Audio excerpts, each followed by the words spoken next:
Selamat menikmati bonus 500 juta ya, kamu sangat layak mendapatkannya. Ucap CEO perusahaan, menatapku sambil tersenyum. Bonus apa, Pak? Aku tidak pernah menerimanya. Aku tidak menyangka, ternyata bonus 500 juta itu memang sudah cair. Tapi bukan ke rekeningku. Saat kulihat wajahnya langsung panik. Karena ternyata, sebelum ceritanya dimulai, silahkan tulis di kolom komentar dari daerah mana saja teman-teman yang menonton cerita ini. Jangan lupa like dan subscribe agar channel ini bisa semakin berkembang dan bisa mempersembahkan cerita yang lebih menarik lagi. Suasana malam itu terasa begitu megah dan penuh dengan kemewahan yang menyilaukan mata. Lampu gantung kristal berukuran besar yang tergantung di langit-langit ballroom hotel berbintang itu memantulkan cahaya ke segala arah, menciptakan kilauan indah yang menyapu wajah-wajah para tamu undangan. Ini adalah malam yang sangat penting bagi keluarga Alvina dan Arman. Setelah bertahun-tahun bekerja keras, jatuh bangun membangun bisnis dari nol, akhirnya perusahaan baru milik keluarga mereka resmi diluncurkan. Alvina berdiri di samping suaminya, Arman, dengan senyum yang tak pernah lepas dari bibirnya. Ia mengenakan gaun panjang berbahan satin yang jatuh dengan anggun di tubuhnya, dipadukan dengan hijab yang tertata rapi tanpa celah. Meskipun ia tidak terlalu suka menjadi pusat perhatian, malam ini ia merasa perlu mendampingi suaminya sebagai bentuk dukungan penuh seorang istri. Arman tampak begitu gagah dengan setelan jas mahal yang ia beli khusus untuk acara ini. Ia sibuk menyalami para kolega bisnis, tertawa lebar, dan sesekali menepuk bahu rekan-rekannya dengan akrab. Alvina memperhatikan suaminya dengan tatapan bangga. Ia tahu betapa kerasnya Arman bekerja belakangan ini, sering pulang larut malam dan bahkan bekerja di akhir pekan. Alvina sendiri sebenarnya adalah otak di balik banyak strategi perusahaan. Ia yang merancang sistem manajemen dan efisiensi produksi, yang membuat perusahaan mereka bisa berkembang pesat dalam waktu singkat. Namun, Alvina lebih memilih untuk tetap berada di balik layar. Ia membiarkan Arman yang tampil di depan, membiarkan suaminya yang mendapatkan sorotan dan pujian. Bagi Alvina, kebahagiaan suaminya adalah kebahagiaannya juga. Ia ikhlas menjadi penopang yang kokoh di belakang layar, tanpa perlu menuntut pengakuan yang berlebihan. Tamu-tamu terus berdatangan, memberikan ucapan selamat dan karangan bunga. Musik klasik mengalun lembut dari sudut ruangan, menambah kesan elegan pada acara tersebut. Di antara kerumunan tamu, terlihat Pak Lukman berjalan mendekat. Pak Lukman adalah investor utama mereka, sosok senior yang sangat dihormati dalam dunia bisnis. Ia adalah orang yang memberikan suntikan dana besar saat perusahaan Alvina dan Arman sedang membutuhkan modal ekspansi. Pak Lukman dikenal sebagai orang yang tegas, jujur, dan sangat menghargai integritas. Kedatangannya disambut hangat oleh Arman yang langsung membungkuk hormat dan menjabat tangan pria parubaya itu dengan erat. Alvina pun ikut tersenyum dan mengangguk sopan kepada Pak Lukman. Pak Lukman membalas sapaan mereka dengan ramah. Ia mengambil sebuah gelas berisi minuman dari nampan pelayan yang lewat, lalu meminta perhatian para hadirin. Suara musik perlahan mengecil ketika Pak Lukman naik ke atas panggung kecil yang disediakan. Semua mata kini tertuju padanya. Arman berdiri tegak dengan dada membusung, siap menerima pujian yang ia yakin akan dilontarkan oleh investor utamanya itu. Alvina berdiri di samping Arman, menggandeng lengan suaminya dengan lembut. Ia merasa jantungnya berdebar pelan karena rasa haru. Ini adalah momen puncak dari perjuangan mereka selama ini. Pak Lukman berdeham pelan di depan mikrofon, lalu mulai berbicara dengan suara yang lantang dan berwibawa. Ia memuji pertumbuhan perusahaan yang luar biasa, etos kerja tim yang solid, dan visi masa depan yang cerah. Arman tersenyum lebar, sesekali mengangguk setuju dengan ucapan Pak Lukman.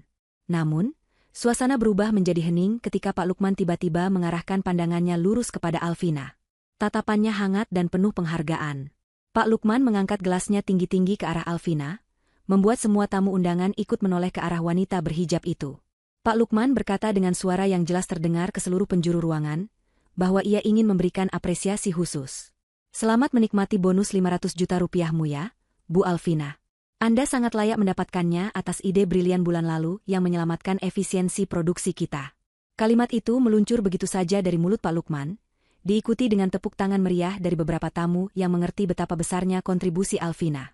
Namun, bagi Alvina, kalimat itu terdengar seperti petir di siang bolong. Senyum di wajahnya seketika membeku. Ia tertegun, otaknya berusaha mencerna informasi yang baru saja ia dengar. Bonus 500 juta rupiah? Ia tidak pernah merasa menandatangani penerimaan bonus sebesar itu. Ia bahkan tidak tahu ada pembagian bonus bulan ini, karena Arman bilang kondisi keuangan perusahaan sedang ketat untuk persiapan acara peresmian ini. Dengan rasa bingung yang tak bisa disembunyikan, Alvina menatap Pak Lukman. Suaranya agak bergetar saat ia memberanikan diri untuk bertanya di tengah riuh tepuk tangan yang mulai mereda. Ia bertanya bonus apa yang dimaksud, karena ia merasa tidak pernah menerimanya. Pertanyaan polos Alvina itu membuat senyum Pak Lukman memudar. Pria itu mengerutkan kening, tampak bingung dengan respons Alvina. Ia menurunkan gelasnya perlahan dan menatap Alvina dengan serius. Pak Lukman kemudian menunjuk ke arah Arman yang berdiri kaku di samping Alvina. Pak Lukman menjelaskan bahwa Pak Arman melapor padanya minggu lalu, bahwa uang bonus itu sudah ditransfer ke rekening pribadi Alvina sebagai hadiah kejutan atas kerja kerasnya. Seketika itu juga, suasana di sekitar mereka terasa berubah drastis. Keheningan yang canggung menyelimuti lingkaran kecil tempat mereka berdiri. Alvina menoleh cepat ke arah suaminya. Ia melihat wajah Arman yang tadinya cerah penuh kebanggaan, kini berubah pucat pasi seperti mayat. Keringat dingin mulai terlihat menetes di pelipisnya. Mata Arman bergerak gelisah, menghindari tatapan Alvina dan Pak Lukman. Reaksi tubuh Arman yang aneh itu langsung menyalakan alarm bahaya di kepala Alvina. Sebagai istri yang sudah mengenal suaminya bertahun-tahun, ia tahu betul gestur Arman saat sedang menyembunyikan sesuatu. Arman tampak seperti maling yang tertangkap basah. Pak Lukman yang peka segera menyadari ketegangan itu. Ia menatap Arman dengan pandangan menyelidik, menuntut penjelasan tanpa perlu berkata-kata. Namun sebelum Pak Lukman sempat bertanya lebih lanjut, Arman tiba-tiba tertawa keras. Tawa yang terdengar sangat dipaksakan dan sumbang. Arman buru-buru merangkul bahu Alvina dengan cengkeraman yang terlalu kuat, hingga membuat Alvina sedikit meringis kesakitan. Arman berkata dengan suara lantang agar didengar orang-orang di sekitar bahwa istrinya ini memang suka bercanda dan mungkin lupa mengecek mutasi rekeningnya karena terlalu sibuk mengurus rumah tangga. Arman berusaha mengalihkan pembicaraan dengan mengajak tamu lain bersulang kembali. Namun, bisikan Arman di telinga Alvina setelah itu sangatlah berbeda dengan nada cerianya barusan. Dengan suara mendesis tajam dan penuh ancaman, Arman berbisik tepat di telinga Alvina agar ia diam dan tidak mempermalukannya di depan umum. Arman menekan lengan Alvina dengan kasar, matanya melotot tajam memberikan isyarat agar Alvina menutup mulut. Jantung Alvina berdegup kencang, bukan lagi karena haru, melainkan karena rasa takut dan curiga yang mulai merayap naik ke dadanya. Dari sudut matanya, Alvina melihat seorang wanita muda berdiri di dekat meja prasmanan. Itu Siska, sekretaris pribadi Arman. Siska tampak gelisah, sesekali membenarkan letak rambutnya dan menatap cemas ke arah Arman. Tatapan mata Siska dan Arman bertemu sekilas, sebuah pertukaran pandang yang penuh rahasia dan kepanikan. Malam yang seharusnya menjadi puncak kebahagiaan itu, kini berubah menjadi awal dari sebuah mimpi buruk bagi Alvina. Perjalanan pulang dari hotel menuju rumah mereka terasa sangat panjang dan menyiksa. Di dalam mobil mewah yang baru dibeli 3 bulan lalu itu, keheningan terasa begitu mencekik. Arman mengemudikan mobil dengan kecepatan tinggi, menyalip kendaraan lain dengan ugal-ugalan. Wajahnya merah pada menahan amarah. Alvina duduk di kursi penumpang samping kemudi, tangannya meremas ujung gaunnya dengan erat. Ia mencoba mengatur napas, menahan air mata yang mendesak ingin keluar. Pertanyaan tentang uang 500 juta itu terus berputar di kepalanya, bercampur dengan rasa sakit akibat cengkeraman tangan Arman tadi yang masih meninggalkan bekas merah di lengannya. Begitu mobil memasuki garasi rumah dan mesin dimatikan, ledakan amarah Arman tak terbendung lagi. Ia memukul setir mobil dengan keras, membuat Alvina tersentak kaget. Arman menoleh ke arah Alvina dan mulai membentak. Ia menuduh Alvina sebagai istri yang tidak tahu diuntung dan sengaja ingin menghancurkan reputasinya di depan investor. Arman berteriak bahwa Alvina seharusnya diam saja dan mengiyakan ucapan Pak Lukman, bukan malah bertanya macam-macam seperti orang bodoh. Kata-kata kasar itu meluncur deras dari mulut laki-laki yang selama ini Alvina anggap sebagai pelindungnya. Alvina mencoba membela diri dengan suara gemetar. Ia berkata bahwa ia hanya bingung dan jujur mengatakan bahwa ia tidak menerima uang itu. Arman mendengus kasar, lalu keluar dari mobil dan membanting pintu dengan keras. Alvina menyusulnya masuk ke dalam rumah. Di ruang tengah, pertengkaran mereka berlanjut. Arman mulai menyusun alibi palsunya. Dengan nada bicara yang tinggi dan manipulatif, Arman berkata bahwa uang 500 juta itu memang cair, tapi ia gunakan mendadak untuk menutupi kerugian operasional perusahaan yang terjadi bulan lalu. Arman beralasan bahwa ia tidak memberitahu Alvina, karena tidak ingin istrinya itu menjadi stres dan kepikiran. Arman berakting seolah-olah ia adalah pahlawan yang berkorban menanggung beban sendirian, demi melindungi ketenangan pikiran istrinya. Ia memutarbalikkan fakta, membuat seolah-olah Alvina lah yang bersalah, karena telah meragukan integritas suaminya. Alvina terdiam mendengar penjelasan itu. Hatinya bimbang. Di satu sisi, ia ingin percaya pada suaminya. Selama pernikahan mereka, Alvina selalu diajarkan oleh orang tuanya untuk menjadi istri yang patuh dan berprasangka baik. Namun, di sisi lain, naluri wanitanya berteriak bahwa ada sesuatu yang tidak beres. Gestur Arman saat di pesta tadi, keringat dinginnya, tatapan matanya yang liar, dan kebohongan soal hadiah kejutan yang dikatakan Pak Lukman. Semuanya tidak sinkron dengan alasan menutupi utang. Jika memang untuk utang, kenapa Pak Lukman bilang itu bonus pribadi? Kenapa Arman harus berbohong pada Pak Lukman? Pertanyaan-pertanyaan itu mengganjal di hati Alvina. Namun ia memilih untuk diam sementara waktu karena melihat emosi Arman yang sedang tidak stabil. Malam semakin larut. Arman, yang merasa sudah berhasil meyakinkan Alvina dengan kebohongannya, pergi masuk ke kamar mandi untuk membersihkan diri. Suara gemericik air shower terdengar dari dalam kamar mandi utama. Alvina duduk di tepi tempat tidur, menatap pintu kamar mandi dengan tatapan kosong. Rasa curiga itu tidak mau pergi. Rasa itu justru semakin membesar, mendesak Alvina untuk mencari kebenaran. Matanya tertuju pada tas kerja Arman yang tergeletak sembarangan di atas meja rias. Laptop kerja Arman ada di dalamnya. Biasanya, Alvina tidak pernah menyentuh barang-barang pribadi Arman karena ia menghargai privasi suaminya. Tapi malam ini berbeda. Malam ini, privasi itu terasa seperti tembok tebal yang menyembunyikan bangkai busuk. Dengan langkah pelan dan hati berdebar kencang, Alvina mendekati tas kerja itu. Ia mengeluarkan laptop tipis berwarna perak milik suaminya. Tangannya sedikit gemetar saat membuka layar laptop. Untungnya, ia tahu password laptop itu karena pernah melihat Arman mengetikkannya beberapa kali. Alvina menarik napas panjang, lalu mengetikkan kombinasi angka tanggal pernikahan mereka. Layar terbuka. Alvina segera mengarahkan kursor ke folder keuangan. Sebagai pendiri awal perusahaan, Alvina sangat paham struktur data keuangan bisnis mereka, meskipun belakangan aksesnya sering dibatasi oleh Arman. Ia mencari riwayat transaksi perbankan minggu lalu, tepat di tanggal yang disebutkan oleh Pak Lukman. Mata Alvina menelusuri baris demi baris angka di layar. Jantungnya berpacu semakin cepat. Ia mencari nominal 500 juta rupiah. Dan di sanalah ia menemukannya. Sebuah transaksi keluar dengan jumlah tepat 500 juta rupiah. Namun, keterangan penerimanya bukanlah rekening vendor, bukan pula rekening pembayaran utang operasional seperti yang diklaim Arman. Nama penerima yang tertera di sana membuat darah Alvina berdesir hebat, seolah seluruh pasokan oksigen di paru-parunya ditarik paksa.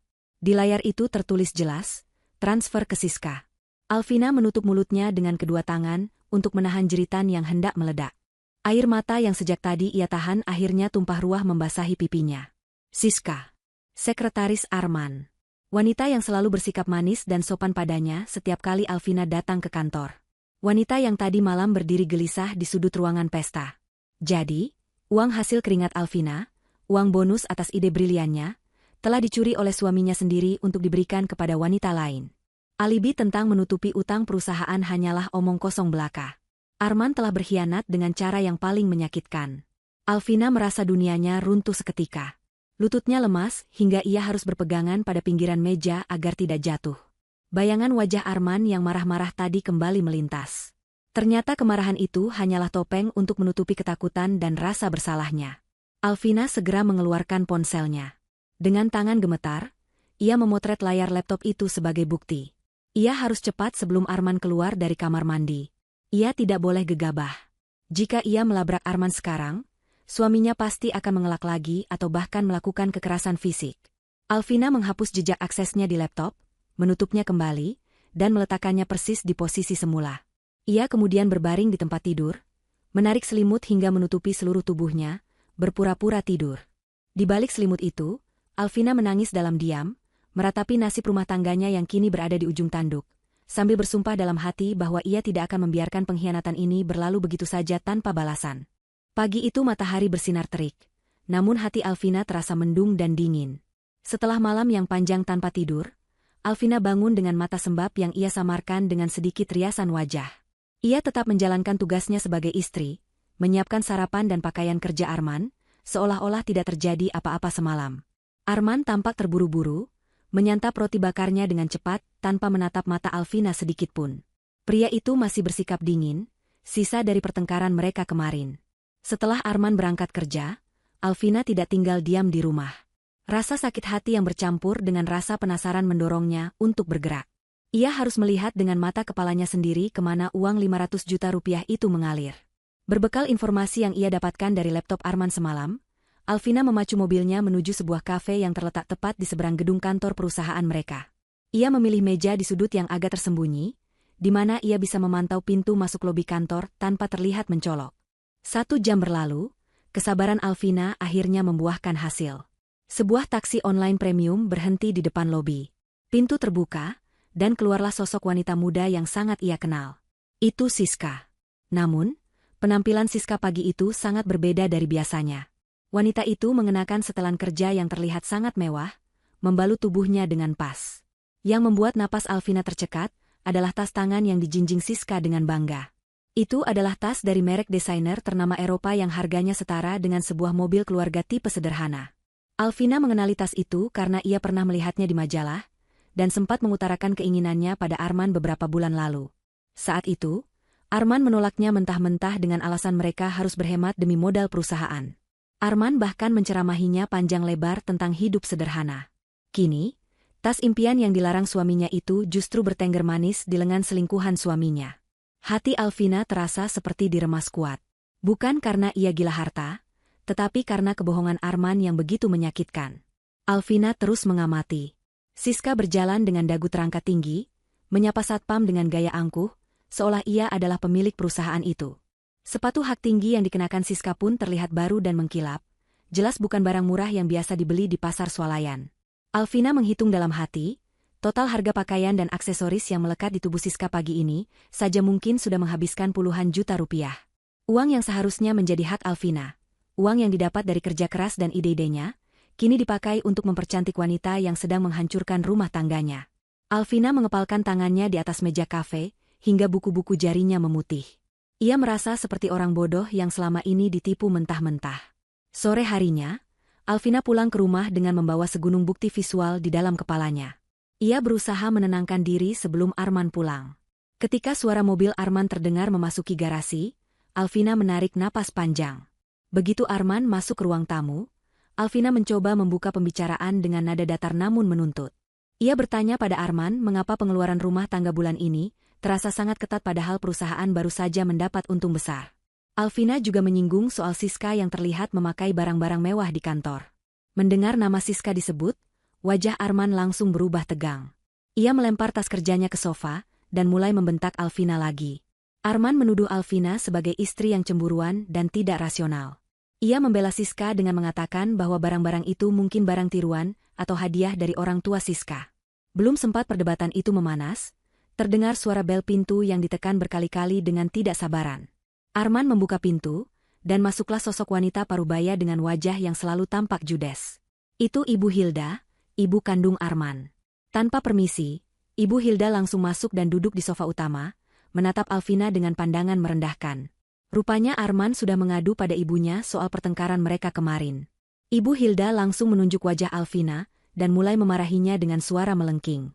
Ia mengatakan bahwa Alvina adalah istri yang tidak tahu bersyukur.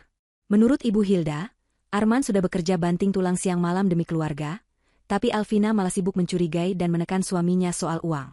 Kata-kata pedas terus meluncur dari mulut mertuanya itu, menuduh Alvina sebagai beban yang hanya tahu menghabiskan uang suami. Alvina hanya diam mendengarkan cacian itu. Ia sudah terbiasa dengan sikap Ibu Hilda yang selalu membela Arman membabi buta. Namun, saat Ibu Hilda mengangkat tangannya untuk membetulkan letak kerudungnya, mata Alvina menangkap kilauan cahaya yang sangat terang. Di pergelangan tangan Ibu Hilda yang keriput, melingkar sebuah gelang emas yang sangat tebal dengan ukiran rumit, serta sebuah cincin berlian yang berkilau menyilaukan mata. Jantung Alvina berdegup kencang. Ia mengenali perhiasan itu. Beberapa hari yang lalu, saat membereskan jas kerja Arman yang hendak dilaundry, Alvina menemukan sebuah struk pembelian dari toko perhiasan ternama yang terselip di saku dalam. Saat itu ia berpikir mungkin Arman membelikan hadiah untuknya, tapi ternyata ia salah besar. Tanggal di struk itu adalah sehari setelah bonus 500 juta itu cair. Alvina menatap gelang itu dengan tatapan nanar. Jadi, uang bonus itu tidak hanya mengalir ke Siska, tetapi juga digunakan untuk menyuap ibunya sendiri agar tutup mulut atau sekadar memanjakan gaya hidup mereka. Alvina merasa dikepung oleh para pengkhianat. Suaminya mencuri uangnya untuk selingkuhan dan ibunya.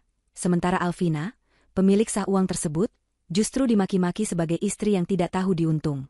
Saat Ibu Hilda terus mencerocos tentang betapa saleh dan baiknya Arman, Alvina merasa muak yang luar biasa.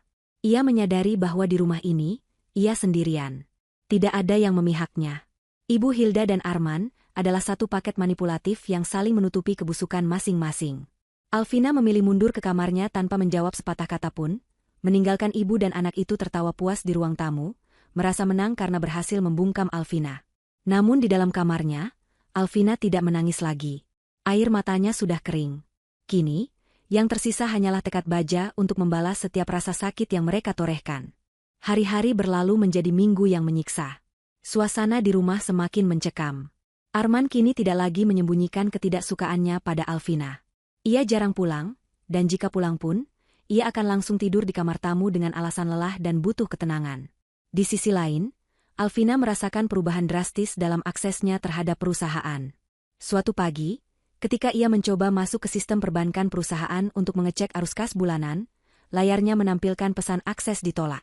Password telah diubah. Bukan hanya itu, email korporatnya pun tidak bisa diakses. Ketika Alvina menelepon bagian IT, staf di sana dengan nada canggung dan takut-takut mengatakan bahwa itu adalah instruksi langsung dari Pak Arman dengan alasan keamanan sistem sedang ditingkatkan. Alvina tahu itu bohong. Arman sedang berusaha memotong sayapnya, membuatnya buta dan tuli terhadap apa yang terjadi di dalam perusahaan yang ia dirikan sendiri. Arman dan Siska kini memainkan sandiwara mereka dengan sangat rapi dan kejam. Di kantor, Arman mulai menyebarkan rumor halus kepada para karyawan senior, bahwa Alvina sedang mengalami gangguan kecemasan parah dan mentalnya sedang tidak stabil. Arman memposisikan dirinya sebagai suami yang sabar mengurus istri yang sakit, sehingga para karyawan merasa simpati padanya dan memaklumi jika Alvina tidak pernah terlihat lagi di rapat-rapat penting. Alvina menjadi terisolasi. Beberapa teman kantor yang dulu dekat dengannya kini menatapnya dengan pandangan kasihan bercampur ragu jika ia kebetulan mampir ke kantor. Mereka termakan narasi Arman bahwa Alvina sudah menjadi wanita yang histeris dan tidak kompeten lagi dalam mengambil keputusan bisnis. Puncak dari kelicikan mereka terjadi pada suatu malam minggu. Arman pulang membawa tumpukan dokumen tebal. Dengan nada yang dibuat selembut mungkin, sangat kontras dengan sikap kasarnya beberapa hari lalu, ia menghampiri Alvina yang sedang membaca buku di ruang keluarga. Arman menyodorkan dokumen itu dan sebuah pena. Ia berkata bahwa ini adalah dokumen perbaruan izin usaha dan pajak tahunan yang membutuhkan tanda tangan Alvina sebagai salah satu pemegang saham. Arman mendesak Alvina untuk segera menandatanganinya malam itu juga agar besok pagi bisa langsung diproses oleh notaris. Namun, insting Alvina yang sudah tajam mencium bau busuk. Ia tidak langsung menandatanganinya. Ia berpura-pura sakit kepala hebat dan meminta waktu untuk membacanya besok pagi setelah minum obat. Arman tampak kesal, wajahnya mengeras menahan amarah, namun ia tidak bisa memaksa karena takut Alvina semakin curiga. Arman akhirnya melempar map itu ke meja dan pergi ke balkon untuk merokok. Alvina menunggu beberapa saat hingga yakin Arman sudah sibuk dengan rokoknya. Dengan langkah sangat pelan dan tanpa suara, Alvina mendekati pintu kaca balkon yang sedikit terbuka. Angin malam membawa asap rokok masuk, bersamaan dengan suara Arman yang sedang menelepon seseorang. Suaranya pelan, namun di keheningan malam, Alvina bisa mendengarnya dengan sangat jelas. Arman sedang berbicara dengan Siska. Nada suaranya terdengar mesra sekaligus licik. Arman berkata pada Siska agar bersabar sedikit lagi. Ia mengeluh betapa sulitnya membujuk Alvina untuk tanda tangan. Kalimat selanjutnya yang keluar dari mulut Arman membuat darah Alvina serasa berhenti mengalir. Arman berkata dengan jelas bahwa begitu dokumen pengalihan aset ruko dan tanah itu ditandatangani Alvina, semua harta akan resmi berpindah nama menjadi milik Arman sepenuhnya. Setelah aset itu aman di tangannya, ia akan segera mengurus surat cerai. Arman tertawa kecil, suara tawa yang terdengar sangat jahat, lalu menambahkan bahwa ia akan menendang Alvina keluar dari rumah itu tanpa membawa uang sepeser pun. Ia menyebut Alvina sebagai wanita membosankan yang sudah tidak berguna lagi baginya. Arman bahkan berjanji pada Siska bahwa mereka akan segera menikah resmi dan berbulan madu ke Eropa, menggunakan uang hasil penjualan aset-aset yang akan ia rampas dari Alvina.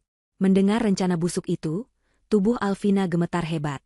Bukan karena sedih, tapi karena amarah yang memuncak hingga ke ubun-ubun. Ternyata dokumen yang disodorkan tadi bukanlah dokumen pajak, melainkan surat pelepasan hak aset dan harta gonogini yang disamarkan. Suaminya bukan hanya berselingkuh, tapi berencana memiskinkannya secara total dan membuangnya seperti sampah setelah memeras habis hartanya. Alvina mundur perlahan dari pintu balkon, kembali ke kamarnya dengan napas memburu. Ia menatap wajahnya di cermin. Wanita lemah yang dulu menangis karena dikhianati kini perlahan menghilang. Tatapan mata Alvina berubah menjadi dingin dan tajam, setajam pisau bedah. Malam itu menjadi titik balik bagi Alvina. Ia tidak akan membiarkan dirinya menjadi korban. Ia tidak akan membiarkan Arman dan Siska menang dengan mudah. Jika mereka ingin bermain api, maka Alvina akan menjadi bensin yang membakar habis segalanya. Alvina mengambil ponselnya yang lain, ponsel rahasia yang tidak diketahui Arman, dan menghubungi nomor Pak Lukman. Meskipun hari sudah sangat larut, ia harus bergerak cepat. Ia mengirim pesan singkat pada Pak Lukman, meminta pertemuan darurat besok pagi di tempat yang aman. Alvina berjanji dalam hati, ia akan menandatangani dokumen itu, tapi bukan dokumen yang disodorkan Arman. Ia akan menyiapkan permainannya sendiri. Sebuah sandiwara balasan yang akan membuat Arman menyesal pernah meremehkan istri yang selama ini diam. Cahaya matahari pagi yang menembus celah gorden kamar tidak lagi menyilaukan mata Alvina, melainkan terasa seperti sorotan lampu panggung yang menandakan dimulainya babak baru dalam hidupnya. Alvina bangun dengan perasaan yang jauh berbeda dari hari-hari sebelumnya. Jika kemarin ia adalah seorang istri yang rapuh, bingung, dan penuh air mata, hari ini ia terbangun sebagai wanita yang memiliki tujuan yang sangat jelas. Rasa sakit hati akibat pengkhianatan Arman dan Siska tidak hilang begitu saja, namun rasa itu telah bermetamorfosis menjadi bahan bakar yang membara di dalam dadanya. Ia berdiri di depan cermin, merapikan hijabnya dengan gerakan yang tenang dan pasti. Ia menatap pantulan dirinya sendiri, berbicara dalam hati bahwa air mata tidak akan mengembalikan uangnya dan kesedihan tidak akan menyelamatkan masa depannya. Ia harus menjadi pemain, bukan lagi sekadar penonton dalam drama kehancuran rumah tangganya sendiri. Pagi itu, setelah Arman berangkat kerja dengan sikap dinginnya yang biasa, Alvina segera bergerak cepat. Ia mengambil dokumen tebal yang semalam dilemparkan Arman ke meja. Ia membacanya dengan teliti, lembar demi lembar. Isinya sungguh mengerikan. Itu adalah surat pernyataan pelepasan hak atas semua aset bersama, termasuk rumah yang mereka tempati, ruko perusahaan, dan bahkan tabungan investasi, untuk diserahkan sepenuhnya atas nama Arman. Bahasa hukum yang digunakan sangat menjebak. Dirancang untuk membuat Alvina kehilangan segalanya tanpa celah untuk menuntut balik. Alvina tersenyum miris. Suaminya benar-benar ingin membunuhnya secara perdata. Namun, Alvina tidak kehilangan akal. Ia menyalakan laptop pribadinya dan mulai mengetik ulang dokumen tersebut. Ia meniru format, jenis huruf, dan tata letak dokumen itu dengan presisi sempurna. Namun, ia mengubah pasal-pasal krusial di dalamnya. Di dalam dokumen buatan Alvina, yang diserahkan bukanlah hak aset kepada Arman, melainkan pelimpahan kekuasaan penuh kepada Alvina untuk mengelola aset tersebut jika terjadi sengketa, serta pengakuan utang Arman kepada perusahaan. Alvina mencetak dokumen palsu itu, lalu dengan hati-hati menukarnya dengan halaman asli di dalam map yang diberikan Arman. Ini adalah perjudian yang berbahaya, namun Alvina tahu Arman terlalu sombong untuk membaca ulang dokumen tebal yang ia yakini tidak akan dipahami oleh istrinya. Setelah urusan dokumen selesai, Alvina memacu mobilnya menuju sebuah restoran privat di pinggiran kota. Di sana, Pak Lukman sudah menunggu. Wajah investor senior itu tampak serius. Semalam Alvina hanya mengirim pesan singkat, dan kini saatnya ia membuka semua kartu. Alvina duduk di hadapan Pak Lukman, meletakkan ponselnya di atas meja, dan memutar rekaman suara percakapan Arman dan Siska di balkon semalam.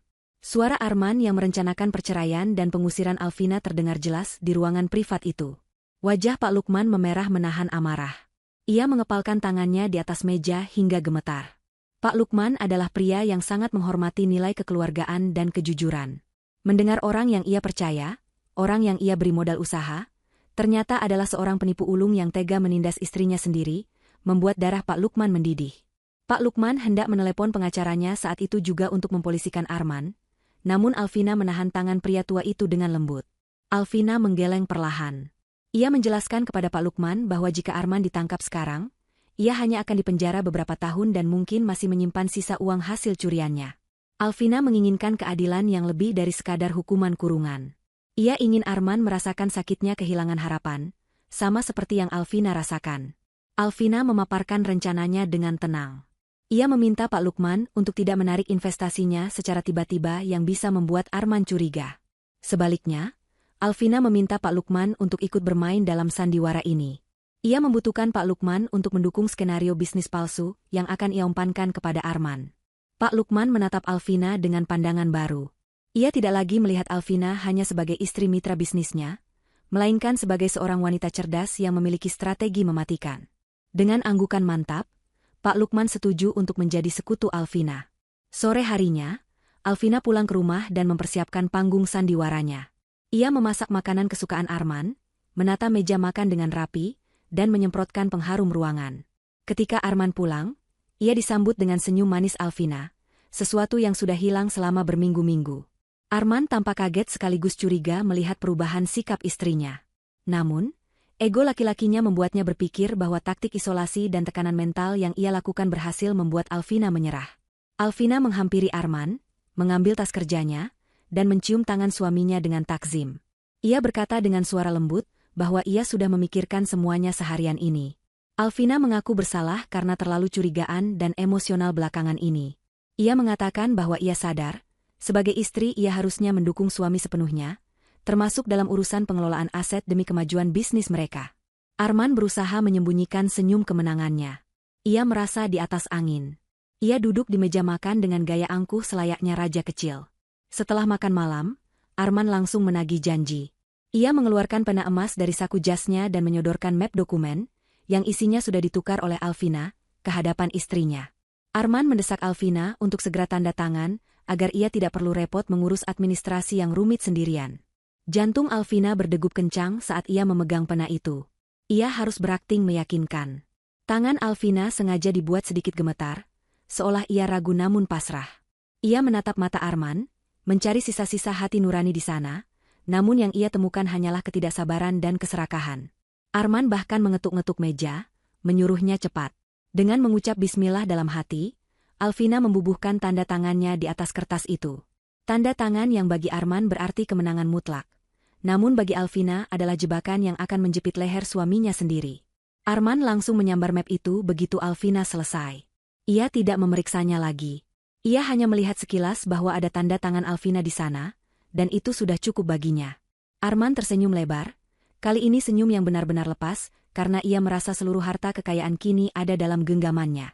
Ia bahkan memeluk Alvina sekilas, sebuah pelukan palsu yang membuat perut Alvina mual.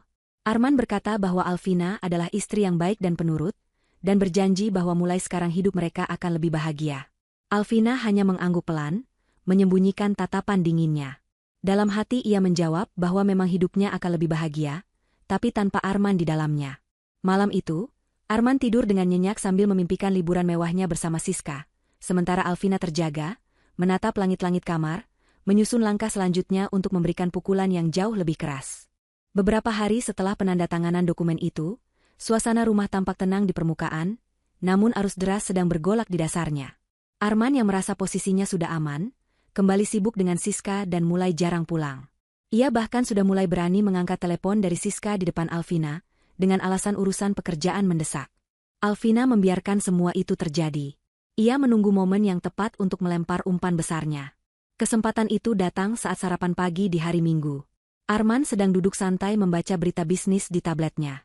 Alvina duduk di hadapannya, menyesap teh hangat, lalu dengan nada santai seolah tanpa beban, ia bercerita bahwa kemarin ia tidak sengaja bertemu dengan kenalan lamanya yang bekerja di Kementerian Pusat. Alvina mulai merangkai cerita bohongnya dengan sangat rapi. Ia mengatakan bahwa temannya itu menawarkan sebuah proyek pengadaan barang untuk pemerintah dengan nilai kontrak yang fantastis, mencapai puluhan miliar rupiah. Alvina berkata dengan nada ragu bahwa keuntungan bersih dari proyek itu bisa mencapai 10 miliar rupiah hanya dalam waktu 3 bulan. Namun, Alvina buru-buru menambahkan bahwa ia menolak tawaran itu karena ia merasa tidak mampu mengelolanya dan modal yang dibutuhkan juga cukup besar. Mendengar angka 10 miliar rupiah, mata Arman langsung terbelalak. Tablet di tangannya ia letakkan begitu saja. Insting keserakahannya langsung tersentil. Ia mencondongkan tubuhnya ke arah Alvina, bertanya dengan antusias tentang detail proyek tersebut.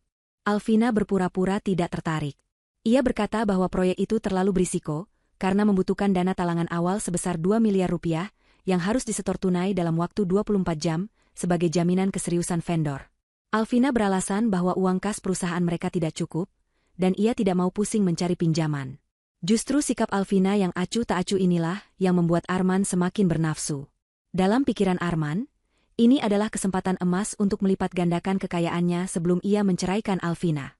Jika ia bisa mendapatkan 10 miliar, ia bisa hidup bagaikan raja di Eropa bersama Siska selamanya. Arman langsung mengambil alih pembicaraan. Ia memarahi Alvina karena menolak rezeki besar di depan mata. Dengan gaya sok pintarnya, Arman berkata bahwa bisnis itu butuh keberanian dan Alvina terlalu penakut. Arman memutuskan secara sepihak bahwa mereka akan mengambil proyek itu. Masalah muncul ketika Arman mengecek saldo rekening perusahaan. Ia lupa bahwa uang kas sudah terkuras habis untuk gaya hidup mewahnya bersama Siska, membeli mobil baru, perhiasan, dan renovasi apartemen Siska. Saldo yang tersisa sangat jauh dari angka 2 miliar. Keringat dingin mulai bercucuran di dahi Arman. Waktu terus berjalan, Alvina mengatakan batas waktu penyetoran jaminan adalah besok siang. Arman panik. Ia tidak mau kehilangan peluang 10 miliar ini. Dalam kepanikannya, ia menelepon Siska dan mengajaknya bertemu di sebuah kafe tersembunyi. Arman menceritakan tentang proyek besar itu. Siska, yang sama serakahnya dan juga mata duitan, matanya langsung berbinar hijau mendengar angka 10 miliar. Siska menghasut Arman untuk melakukan apa saja demi mendapatkan modal itu. Siska memberikan ide gila. Ia menyarankan Arman untuk menggadaikan sertifikat rumah mewah yang mereka tempati sekarang, dan juga sertifikat rumah milik Ibu Hilda. Menurut Siska, ini hanya sementara. Begitu proyek berjalan dan uang muka cair minggu depan, mereka bisa menebus kembali sertifikat itu plus bunganya, dan masih sisa untung miliaran. Arman awalnya ragu karena itu adalah aset terakhir yang bernilai tinggi, namun Siska terus membisikkan kata-kata manis dan impian tentang kemewahan tanpa batas. Siska meyakinkan Arman bahwa Alvina tidak akan tahu, karena sertifikat rumah sudah ada di brankas yang kuncinya dipegang Arman. Terbuai oleh janji manis dan keserakahan, logika Arman pun mati. Ia setuju dengan rencana Siska. Siang itu juga, Arman pulang ke rumah ibunya, Ibu Hilda. Dengan sandiwara yang sangat meyakinkan, Arman membohongi ibunya sendiri. Ia mengatakan bahwa perusahaannya sedang akan naik tingkat menjadi perusahaan raksasa, dan ia butuh sertifikat rumah ibunya hanya untuk verifikasi data di bank sebentar saja. Ibu Hilda, yang sangat memuja anak laki-lakinya dan tidak mengerti urusan bisnis, dengan mudah menyerahkan sertifikat rumah tua warisan suaminya itu kepada Arman. Ia percaya penuh bahwa anaknya akan membuatnya semakin kaya dan terhormat. Setelah mendapatkan 2 sertifikat, rumah Alvina dan rumah ibunya, Arman segera menghubungi kenalan Siska yang merupakan seorang rentenir kelas kakap berkedok lembaga pembiayaan cepat. Proses pencairan dana berlangsung kilat namun dengan bunga yang mencekik leher. Arman tidak peduli dengan besaran bunga, yang ada di kepalanya hanyalah angka 10 miliar. Ia menandatangani akad utang piutang dengan jaminan 2 sertifikat rumah. Sore harinya, dana sebesar 2 miliar rupiah cair ke rekening pribadi Arman. Dengan tangan gemetar karena kegirangan, Arman segera melakukan transfer ke rekening investor penjamin, yang nomor rekeningnya diberikan oleh Alvina. Arman tidak tahu bahwa rekening investor penjamin itu sebenarnya adalah rekening penampungan khusus yang dibuat oleh pengacara Alvina bekerja sama dengan Pak Lukman untuk menjebak Arman. Setelah tombol transfer ditekan dan notifikasi berhasil muncul di layar ponselnya, Arman berteriak kegirangan di dalam mobilnya. Ia memukul setir dengan penuh semangat. Ia merasa menjadi jenius bisnis yang paling hebat. Ia segera menelepon Siska untuk merayakan keberhasilan langkah pertama mereka. Di seberang sana, Alvina sedang duduk di ruang kerjanya yang gelap.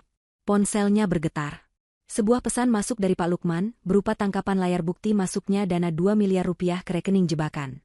Alvina menatap layar ponselnya dengan tatapan datar, tanpa senyum, tanpa air mata. Ikan sudah memakan umpan, dan kail sudah menancap dalam di tenggorokannya. Rumah tempat ia berteduh, dan rumah mertua yang selalu menghinanya, kini secara teknis sudah bukan milik mereka lagi. Arman telah menggadaikan atap di atas kepalanya sendiri, demi sebuah ilusi yang diciptakan oleh istrinya. Alvina mematikan layar ponselnya, berdiri, dan berjalan menuju jendela. Langit di luar mulai gelap, pertanda badai sesungguhnya akan segera datang menghantam Arman, Siska, dan Ibu Hilda tanpa ampun. Malam itu, sebuah restoran mewah di pusat kota menjadi saksi bisu keangkuhan manusia yang sedang mabuk oleh angan-angan kekayaan. Arman, Siska, dan Ibu Hilda duduk mengelilingi meja bundar yang dipenuhi hidangan kelas atas.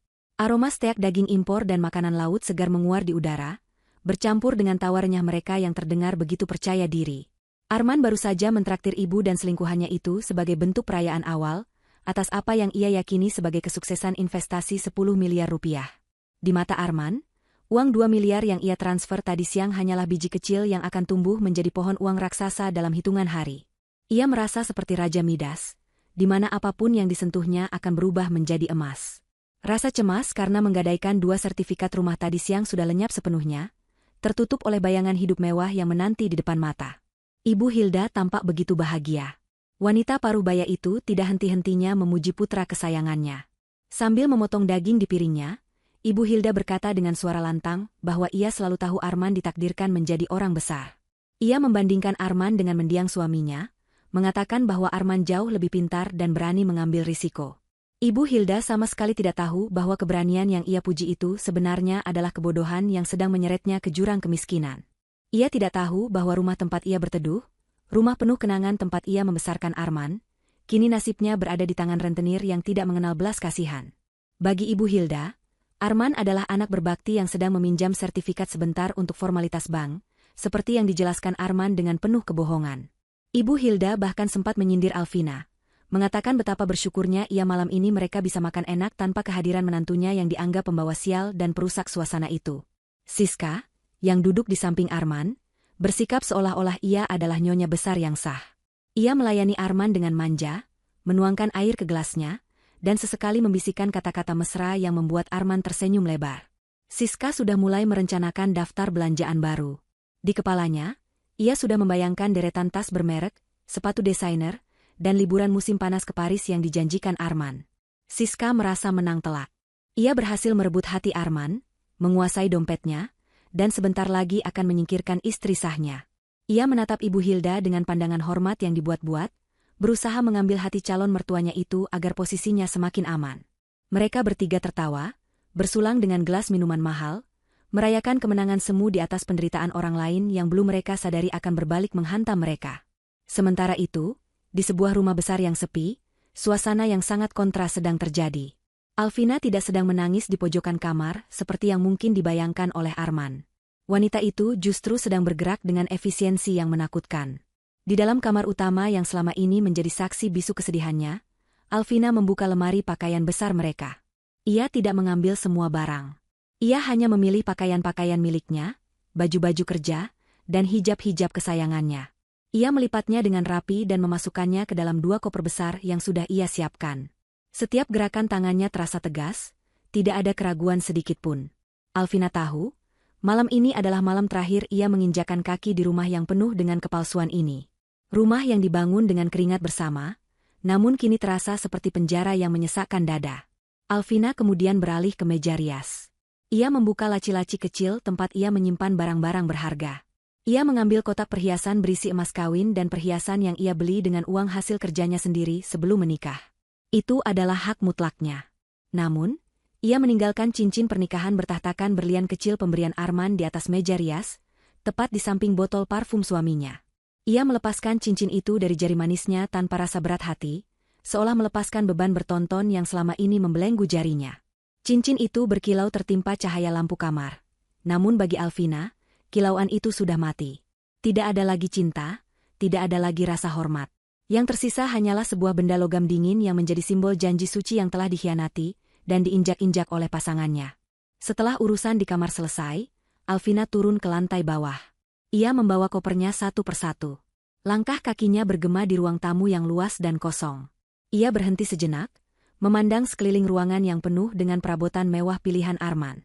Sofa kulit, lukisan mahal, karpet impor. Semua kemewahan ini ternyata dibangun di atas fondasi pasir yang rapuh. Alvina tersenyum tipis, senyum yang mengandung rasa ironi. Ia menyadari bahwa selama ini ia berusaha mempertahankan keutuhan rumah tangga demi sebuah citra keluarga bahagia, padahal di dalamnya sudah membusuk sejak lama.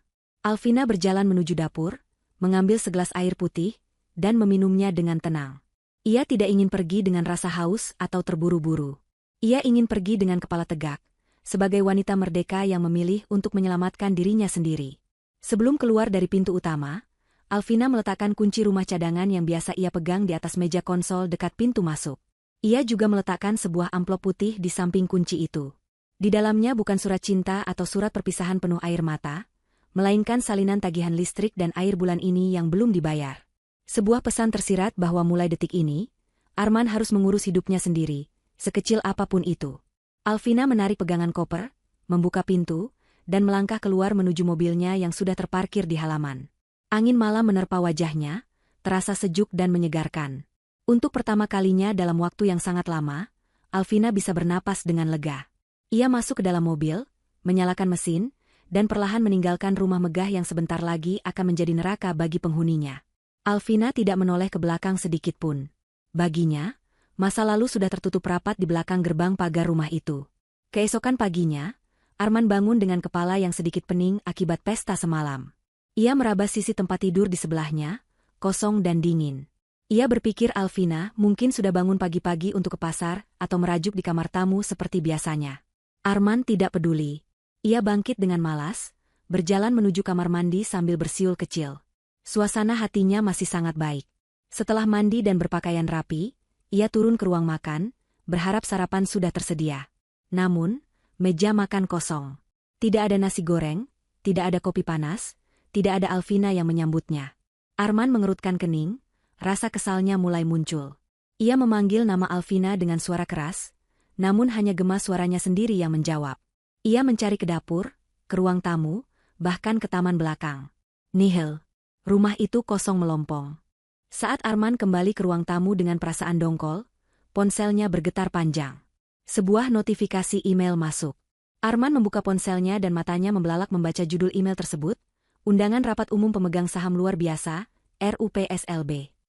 Pengirimnya adalah sekretaris perusahaan atas nama Dewan Komisaris. Jantung Arman berdegup kencang karena gembira. Ia langsung menyimpulkan bahwa ini adalah momen yang ia tunggu-tunggu. Rapat luar biasa ini pasti diadakan untuk meresmikan pengangkatannya sebagai CEO tunggal dan pemegang saham mayoritas setelah dokumen pengalihan aset yang, ia pikir, ditandatangani Alvina kemarin diproses. Arman tertawa lepas. Ia berpikir Pak Lukman pasti sangat terkesan dengan kinerjanya sehingga mempercepat proses serah terima jabatan. Tanpa membuang waktu memikirkan kemana perginya Alvina, Arman segera bersiap. Ia memilih setelan jas terbaiknya, menyemprotkan parfum mahal, dan menata rambutnya dengan sempurna. Ia ingin tampil meyakinkan sebagai penguasa baru perusahaan. Ia bahkan sempat menelepon Siska, menyuruh wanita itu berdandan cantik karena hari ini mereka akan membuat kejutan besar di kantor. Arman membayangkan wajah para karyawan yang akan menunduk hormat padanya. Ia sama sekali tidak menyadari bahwa kepergian Alvina dan undangan rapat mendadak itu adalah dua mata pisau dari satu gunting besar yang sedang bergerak untuk memotong nasibnya. Dengan langkah tegap penuh percaya diri, Arman keluar dari rumah, mengunci pintu dengan kunci miliknya, tanpa menyadari kunci milik Alvina tergeletak bisu di meja konsol, menjadi saksi bisu bahwa sang ratu rumah tangga telah turun tahta dan meninggalkan rajanya sendirian menghadapi kehancuran. Pintu kaca gedung perkantoran itu terbuka otomatis saat Arman melangkah masuk dengan gaya yang dibuat seberwibawa mungkin. Di sampingnya, Siska berjalan dengan dagu terangkat tinggi, tangannya menggandeng lengan Arman dengan posesif. Siska mengenakan pakaian kerja yang sangat modis, lengkap dengan tas mewah barunya yang ia pamerkan dengan sengaja. Mereka berjalan melewati lobi seperti pasangan selebriti yang sedang berjalan di karpet merah. Beberapa karyawan yang berpapasan dengan mereka tampak terkejut, lalu berbisik-bisik satu sama lain. Arman melihat reaksi itu dan tersenyum simpul. Dalam pikirannya yang sudah terdistorsi oleh ego, ia mengira para karyawan itu sedang mengagumi karismanya dan merasa segan pada calon pemilik tunggal perusahaan. Padahal, tatapan para karyawan itu adalah tatapan penuh tanda tanya, kasihan, dan rasa jijik melihat bos mereka membawa selingkuhan secara terang-terangan di hari rapat penting. Arman dan Siska menuju lift eksekutif, menekan tombol lantai paling atas di mana ruang rapat utama berada. Sepanjang perjalanan di dalam lift, Arman terus berbicara tentang rencana renovasi ruang kerjanya. Ia ingin mengganti semua furnitur lama dengan yang baru, yang lebih mewah dan mencerminkan statusnya. Siska menimpali dengan usulan untuk mengganti dekorasi lobi agar lebih modern. Mereka berdua sibuk membagi-bagi kue kekuasaan yang bahkan belum ada di piring mereka. Ketika pintu lift terbuka, suasana lantai eksekutif terasa sangat hening dan formal. Sekretaris Dewan Direksi menyambut mereka dengan wajah datar tanpa senyum, mempersilakan mereka masuk ke ruang rapat besar di ujung lorong. Arman membuka pintu ruang rapat dengan dorongan mantap. Ia mengharapkan sambutan tepuk tangan, atau setidaknya senyum ramah dari para kolega. Namun, pemandangan yang menyambutnya membuat langkah kakinya terhenti sejenak. Ruangan itu penuh. Di ujung meja panjang, duduk Pak Lukman dengan wajah yang sangat keras dan serius, jauh dari kesan ramah yang biasa ia tunjukkan. Di sisi kiri dan kanan meja, duduk para pemegang saham minoritas, tim legal perusahaan, dan beberapa wajah asing yang tampak seperti pengacara. Dan yang paling membuat Arman terkejut, di ujung meja yang lain, duduk Alvina. Istrinya itu duduk dengan tenang, mengenakan pakaian formal yang rapi dan hijab yang tertata sempurna. Alvina menatap lurus ke depan, wajahnya tanpa ekspresi, seolah Arman adalah orang asing yang tidak ia kenal. Rasa percaya diri Arman sedikit goyah, namun ia segera menepisnya. Ia berpikir mungkin Alvina hadir di sana sebagai formalitas untuk menyaksikan penyerahan kekuasaan. Arman menarik kursi untuk Siska di sebelahnya, namun Pak Lukman langsung menegur dengan suara bariton yang menggelegar. Pak Lukman berkata bahwa ini adalah rapat tertutup pemegang saham, orang luar dilarang masuk. Siska terlonjak kaget, wajahnya memerah karena malu. Arman mencoba membela, mengatakan bahwa Siska adalah sekretaris pribadinya dan calon direktur operasional. Namun Pak Lukman memotong ucapan Arman dengan tegas, memerintahkan Siska untuk duduk di kursi belakang, jauh dari meja rapat, atau keluar dari ruangan. Dengan menahan malu yang luar biasa, Siska akhirnya mundur dan duduk di pojok ruangan, meremas tas mahalnya dengan gelisah. Rapat dimulai bukan dengan agenda pengangkatan direksi, melainkan dengan agenda audit investigasi. Pak Lukman berdiri dan langsung menuju ke inti permasalahan. Tanpa basa-basi, layar proyektor besar di belakangnya menyala. Slide pertama yang muncul adalah bukti transfer sebesar 500 juta rupiah dari rekening perusahaan ke rekening pribadi Siska. Suara bisik-bisik langsung terdengar di ruangan itu. Wajah Arman berubah pucat. Ia mencoba membuka mulut untuk menyangkal, mengatakan itu adalah kesalahan sistem atau pinjaman karyawan. Namun, Pak Lukman tidak memberinya kesempatan. Slide berpindah ke bukti berikutnya. Rekaman CCTV yang memperlihatkan Arman dan Siska bermesraan di ruang kerja saat jam kantor, serta bukti-bukti belanja barang mewah Siska yang tanggalnya cocok dengan tanggal penarikan uang perusahaan. Pak Lukman kemudian menatap Arman dengan tatapan yang bisa membekukan air. Ia berkata bahwa perusahaan tidak pernah mentolerir pencuri, apalagi pencuri yang bersembunyi di balik jabatan direktur. Arman merasa lehernya tercekik. Ia mencoba mencari pembelaan. Ia berkata bahwa ia adalah pemilik perusahaan, jadi ia berhak menggunakan uang itu. Saat itulah Alvina angkat bicara. Suaranya tenang namun tajam, memotong kepanikan Arman. Alvina berkata bahwa Arman lupa siapa pemilik modal awal perusahaan ini. Alvina kemudian mengeluarkan sebuah dokumen dari tasnya, dokumen asli pendirian perusahaan yang membuktikan bahwa saham mayoritas sebenarnya dikendalikan oleh badan hukum milik keluarga Alvina sebelum menikah, yang selama ini dikelola secara pasif. Pukulan telak belum berakhir. Pak Lukman menampilkan slide terakhir yang menjadi paku di peti mati karir Arman. Slide itu menampilkan bukti aliran dana 2 miliar rupiah yang masuk rekening penampungan kemarin sore. Pak Lukman menjelaskan bahwa dana itu terdeteksi sebagai upaya pencucian uang dan penggelapan aset pribadi yang melibatkan pihak ketiga, rentenir, yang mencurigakan. Pak Lukman mengungkapkan bahwa investor, proyek 10 miliar itu fiktif, dan uang 2 miliar yang disetor Arman kini dibekukan oleh otoritas keuangan sebagai barang bukti percobaan penipuan investasi bodong.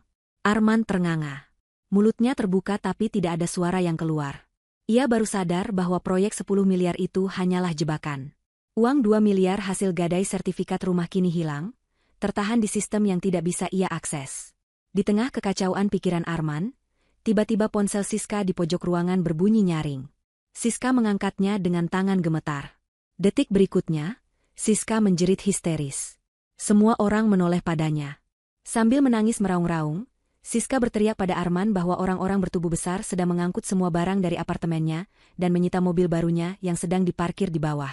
Rupanya, karena uang gadai sertifikat itu bermasalah dan terindikasi penipuan, pihak rentenir yang merasa ditipu langsung bergerak cepat mengeksekusi jaminan tambahan yang pernah ditandatangani Siska secara sembrono. Siska histeris, menyalahkan Arman yang katanya menjamin semuanya aman. Gaduh, kacau, dan memalukan. Citra elegan yang dibangun Siska hancur lebur dalam sekejap menjadi tontonan yang menyedihkan.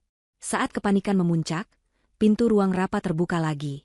2 orang petugas kepolisian berseragam lengkap masuk, diikuti oleh tim pengacara Alvina. Suasana ruangan menjadi tegang seketika. Polisi itu berjalan lurus ke arah Arman. Mereka menunjukkan surat perintah penangkapan atas tuduhan berlapis. Penggelapan dana perusahaan dalam jabatan, pemalsuan dokumen otentik, dan penipuan. Kaki Arman lemas seketika. Ia merosot dari kursinya, jatuh berlutut di lantai karpet yang tebal. Keangkuhannya lenyap tak berbekas, digantikan oleh ketakutan murni seorang pengecut yang menghadapi konsekuensi perbuatannya. Arman menatap Alvina dengan mata berkaca-kaca, memohon belas kasihan. Ia merangkak mendekati kaki istrinya, mengabaikan harga dirinya yang sudah hancur di depan para pemegang saham. Ia memanggil-manggil nama Alvina dengan suara serak, mengatakan bahwa ini semua salah paham, bahwa ia hilaf dan berjanji akan memperbaiki semuanya. Ia memohon agar Alvina menyuruh polisi itu pergi. Namun, Alvina tidak bergerak sedikit pun. Ia menatap Arman bukan dengan kebencian, melainkan dengan tatapan kosong, seolah ia sedang melihat orang asing yang menyedihkan. Alvina berkata pelan, namun cukup keras untuk didengar Arman, bahwa dokumen yang Arman tanda tangani kemarin bukanlah pengalihan aset, melainkan pengakuan utang dan penyerahan kuasa penuh jika terbukti ada penyelewengan. Dengan tangan Arman sendiri, ia telah menandatangani surat kematiannya secara hukum. Polisi kemudian memegang kedua lengan Arman, memaksanya berdiri dan memasangkan borgol di pergelangan tangannya. Bunyi klik dari logam borgol itu terdengar sangat nyaring di ruangan yang hening. Arman menangis, meronta pelan seperti anak kecil. Sementara Siska di pojok ruangan juga ikut diamankan oleh polisi wanita karena keterlibatannya sebagai penerima aliran dana curian. Pasangan selingkuh yang pagi tadi berjalan masuk bak raja dan ratu, kini diseret keluar bak kriminal hina. Pak Lukman menutup rapat itu dengan mengetukkan palu 1 kali, tanda bahwa keadilan telah ditegakkan. Alvina menghela napas panjang, menutup matanya sejenak.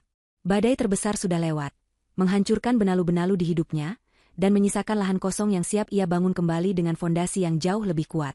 Suasana di kantor polisi hari itu terasa begitu hiruk-pikuk. Namun bagi Arman, dunia seolah berhenti berputar. Ia duduk di kursi besi yang dingin di dalam ruang interogasi yang sempit.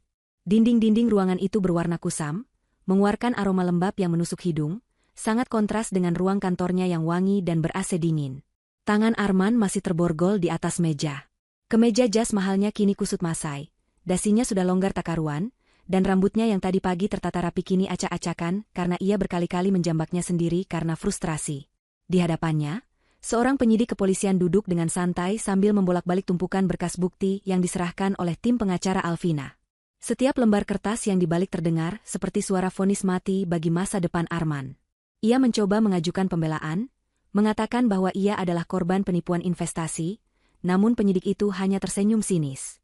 Bukti transfer uang perusahaan ke rekening pribadi Siska dan penggunaan sertifikat rumah tanpa izin istri adalah fakta hukum yang tak terbantahkan.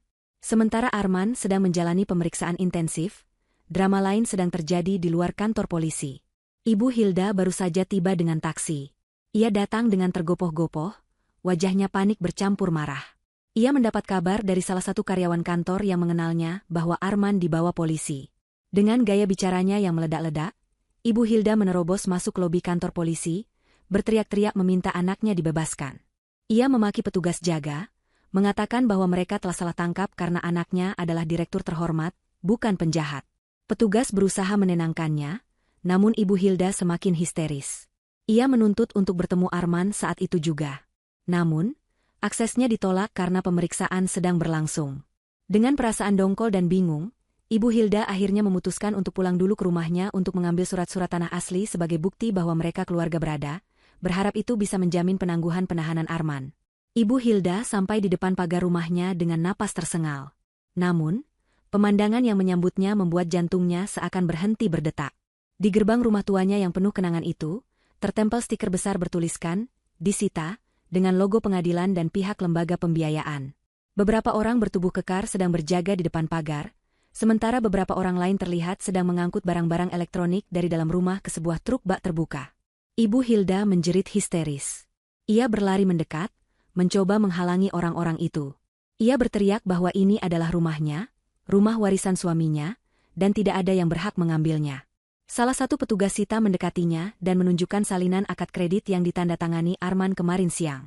Di sana tertera jelas bahwa sertifikat rumah itu dijadikan jaminan tambahan untuk pinjaman cepat 2 miliar rupiah yang kini macet total karena terindikasi fraud. Ibu Hilda membelalakan matanya membaca dokumen itu. Tanda tangan Arman, anak kebanggaannya, tertera jelas di sana.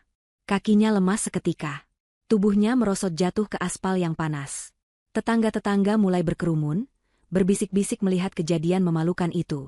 Ibu Hilda, yang selama ini selalu menyombongkan kesuksesan anaknya dan merendahkan Alvina di depan tetangga, kini menjadi tontonan iba sekaligus cemoohan. Ia baru menyadari bahwa anak yang selalu ia bela mati-matian, anak yang ia anggap paling pintar dan berbakti, ternyata tega menggadaikan tempat berteduh ibunya sendiri demi uang judi bisnis yang tidak jelas. Rasa sakit dikhianati oleh darah dagingnya sendiri, jauh lebih menyakitkan daripada kehilangan rumah itu. Ibu Hilda menangis meraung-raung di trotoar, memanggil nama suaminya yang sudah meninggal, namun tidak ada yang bisa menolongnya. Ia kini gelandangan, tanpa rumah, tanpa uang, dan tanpa keluarga yang peduli. Di sel tahanan wanita yang terpisah, Siska meringkuk di sudut ruangan. Riasan wajahnya luntur oleh air mata, membuatnya terlihat menyedihkan. Sepatu hak tinggi dan tas mahalnya sudah disita sebagai barang bukti. Ia tidak henti-hentinya menangis, bukan karena menyesali perbuatannya, melainkan menyesali nasibnya yang berubah drastis dalam hitungan jam. Ia diperiksa sebagai tersangka turut serta dalam penggelapan dan pencucian uang. Polisi menemukan bukti bahwa Siska aktif membujuk Arman dan menerima aliran dana terbesar. Impiannya untuk hidup mewah di Eropa musnah sudah. Yang ada di depan matanya kini hanyalah ancaman hukuman penjara bertahun-tahun. Siska mencoba menghubungi teman-teman sosialitanya untuk meminta bantuan pengacara, namun nomornya diblokir. Tidak ada satupun teman yang mau terseret dalam kasus memalukan ini. Siska sendirian, ditinggalkan oleh dunia gemerlap yang selama ini ia agung-agungkan. Malam harinya, setelah proses administrasi penahanan selesai, Arman dipindahkan ke sel sementara. Saat itulah, seorang petugas memberitahu bahwa ada seseorang yang ingin menjenguknya. Harapan Arman melambung tinggi. Ia yakin itu Alvina. Ia yakin istrinya itu tidak akan tega melihatnya menderita. Alvina pasti datang untuk mencabut laporan dan membebaskannya. Arman merapikan rambutnya sebisanya, memasang wajah paling memelas yang bisa ia buat. Ketika ia digiring ke ruang kunjungan yang dibatasi kaca tebal, benar saja, Alvina duduk di sana. Wanita itu tampak sangat tenang. Wajahnya bersih tanpa beban, sangat kontras dengan Arman yang kusut dan berbau keringat. Arman langsung menyambar gagang telepon interkom, menempelkannya ke telinga dengan tangan gemetar. Arman mulai memohon dengan suara serak, air mata buayanya menetes deras. Ia mengatakan bahwa ia hilaf, bahwa ia diguna-guna oleh Siska, bahwa ia sangat mencintai Alvina. Ia berjanji akan melakukan apa saja asalkan Alvina mau bicara pada Pak Lukman dan polisi. Arman bahkan berjanji akan mengembalikan semua uang itu setelah ia bebas nanti. Alvina mendengarkan semua racauan itu tanpa ekspresi. Ia membiarkan Arman menghabiskan semua kata-kata manis dan janji palsunya. Setelah Arman diam karena kehabisan napas, Alvina perlahan mendekatkan gagang telepon ke bibirnya. Suaranya terdengar jernih dan tegas di telinga Arman. Alvina bertanya pelan, masih ingatkah Arman dengan momen di pesta peresmian itu? Saat Pak Lukman mengangkat gelas dan memberi selamat atas bonus 500 juta rupiah, Arman mengangguk cepat, bingung dengan arah pembicaraan Alvina. Alvina melanjutkan, ia berkata bahwa saat itu ia merasa sangat bodoh dan kecil. Tapi hari ini, ia sadar bahwa uang 500 juta itu adalah harga yang sangat murah untuk melihat wajah asli Arman. Alvina berkata bahwa ia tidak akan mencabut laporan. Ia ingin Arman menikmati setiap detik di dalam penjara sebagai waktu untuk merenung.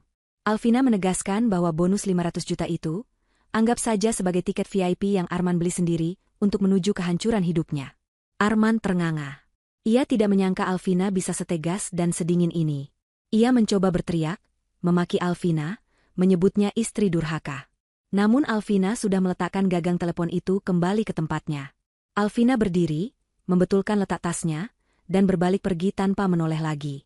Arman menggedor-gedor kaca pembatas, berteriak memanggil nama Alvina hingga petugas harus menyeretnya paksa kembali ke sel.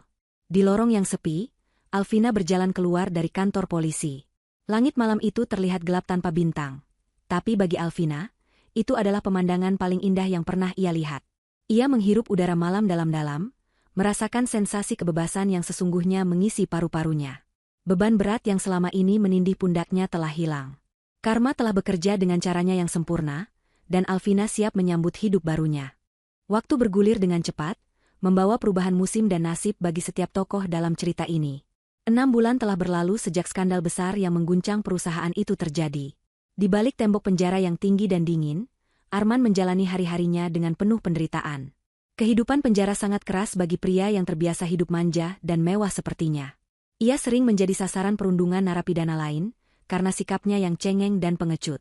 Makanan hambar, alas tidur yang keras, dan hilangnya privasi menjadi siksaan batin yang tak berkesudahan. Setiap malam, Arman hanya bisa menatap langit-langit sel yang lembab, dihantui oleh penyesalan. Bukan penyesalan karena telah berbuat jahat, melainkan penyesalan karena ketahuan dan kehilangan hartanya. Ia sering memikirkan Siska dengan penuh kebencian, menyalahkan wanita itu atas segala kemalangannya, tanpa sadar bahwa keserakahannya sendirilah yang menjadi penyebab utama. Nasib Siska tidak jauh berbeda.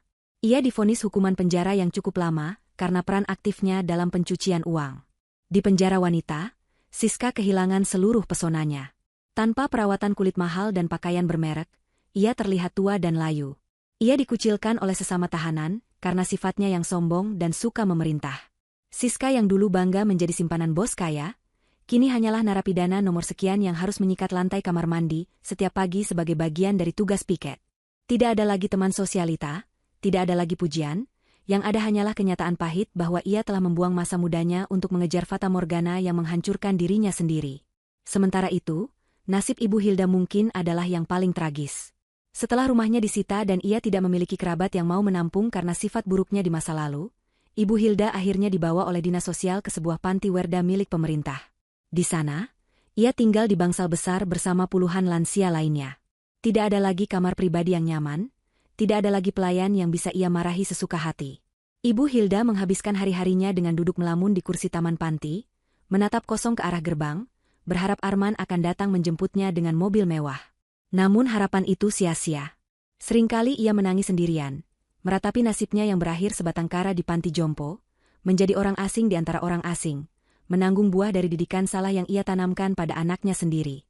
Di sisi lain kota, di sebuah gedung perkantoran yang megah dan modern, suasana yang sangat berbeda sedang berlangsung. Perusahaan yang dulu didirikan Alvina bersama Arman kini telah bertransformasi total. Alvina melakukan rebranding besar-besaran, membersihkan sisa-sisa manajemen korup peninggalan Arman, dan menerapkan budaya kerja yang jujur dan transparan. Di bawah kepemimpinan Alvina sebagai CEO tunggal, perusahaan berkembang pesat hingga 2 kali lipat dari sebelumnya. Karyawan bekerja dengan semangat baru, karena merasa dihargai, dan dipimpin oleh sosok yang berintegritas. Alvina dikenal sebagai pemimpin yang tegas namun mengayomi, sosok wanita tangguh yang mampu bangkit dari keterpurukan dan mengubah rasa sakit menjadi prestasi. Malam ini adalah malam penganugerahan penghargaan, pengusaha wanita paling inspiratif tahun ini. Ballroom hotel tempat acara itu digelar dipenuhi oleh para pebisnis top, pejabat, dan media. Lampu-lampu sorot menerangi panggung utama dengan gemerlap. Alvina duduk di meja bundar barisan depan, diapit oleh Pak Lukman dan tim manajemen barunya. Alvina tampil memukau malam itu. Ia mengenakan busana formal yang elegan dengan potongan sederhana namun berkelas, dipadukan dengan hijab berbahan sutra yang jatuh lembut membingkai wajahnya yang bersinar. Tidak ada lagi guratan kesedihan atau keraguan di wajahnya. Yang ada hanyalah pancaran kepercayaan diri dan ketenangan batin yang luar biasa. Ketika pembawa acara menyebutkan namanya sebagai pemenang utama, tepuk tangan gemuruh membahana memenuhi ruangan. Pak Lukman berdiri pertama kali, bertepuk tangan paling keras dengan mata berkaca-kaca karena bangga. Ia melihat Alvina bukan lagi sebagai korban, melainkan sebagai seorang pemenang kehidupan. Alvina melangkah naik ke atas panggung dengan anggun. Ia menerima trofi kristal yang berkilauan itu, lalu berdiri di depan podium. Ia memandang ke seluruh penjuru ruangan, melihat wajah-wajah yang menatapnya dengan penuh kekaguman. Kilatan lampu kamera tidak lagi membuatnya silau atau takut seperti dulu, melainkan memberinya energi. Alvina mendekatkan mikrofon, lalu mulai menyampaikan pidato kemenangannya. Suaranya tenang, namun setiap katanya memiliki bobot yang kuat. Ia tidak menceritakan detail drama rumah tangganya, ia tidak menyebut nama Arman atau Siska.